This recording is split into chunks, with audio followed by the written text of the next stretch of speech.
আসসালামু আলাইকুম প্রিয় ভিউয়ার্স, আজকে আমাদের বিষয় হচ্ছে হেয়ার ভার্সেস লিসেন। হেয়ার শব্দটা কখন ব্যবহার হয় এবং লিসেন শব্দটা কখন ব্যবহার হয়। দুটো শব্দের অর্থই হচ্ছে শ্রবণ করা, শোনা। তাহলে হেয়ার কখন ব্যবহার হবে এবং লিসেন কখন ব্যবহার হবে, এই বিষয়টি নিয়ে আমাদের আজকের বিস্তারিত আলোচনা হবে ইনশাআল্লাহ। হেয়ার এটি হচ্ছে যখন আপনি অনিচ্ছা সত্ত্বেও কোনো কিছু শুনতে পান। যেমন ধরুন, আপনি মেট্রো স্টেশনে বসে আছেন, ঠিক এমন সময় একটি বাচ্চা কান্না করছে এবং আপনি চাচ্ছেন না যে এই বাচ্চার কান্নাটি শুনতে বা শ্রবণ করতে, কিন্তু যেহেতু সে কান্না করছে এবং আপনার কানে সে আওয়াজ আসছে, আপনি অনিচ্ছা থাকা সত্ত্বেও সে আওয়াজ শুনতে হচ্ছে। এটা হচ্ছে হেয়ার।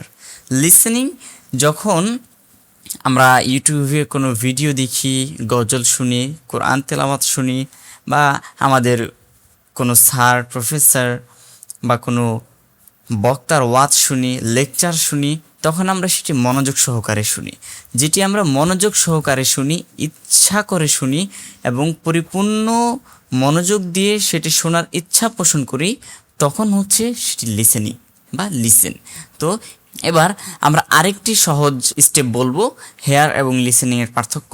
সেটা হচ্ছে, মনে করুন আপনি একজনকে বলছেন যে আমাকে একটি বই দাও, বা সে একটি বই পড়ছে, আপনি তাকে বলছেন আমাকে তুমি এই বইটা দাও, কিন্তু সে শুনছে কিন্তু দিচ্ছে না। অর্থাৎ সে শুনছে কিন্তু সেই অনুপাতে কাজ করছে না। সেক্ষেত্রে এখানে হেয়ার শব্দটা যাবে।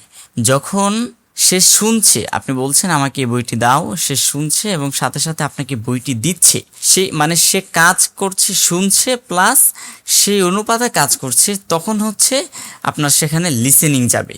ঠিক আছে, লিসেন শব্দটা তখন বুঝবে। আশা করি আপনারা পরিপূর্ণরূপে হেয়ার এবং লিসেনিং এই দুটির মধ্যে পার্থক্য বুঝতে পেরেছেন। ভালো থাকবেন, সুস্থ থাকবেন। আসসালামু আলাইকুম।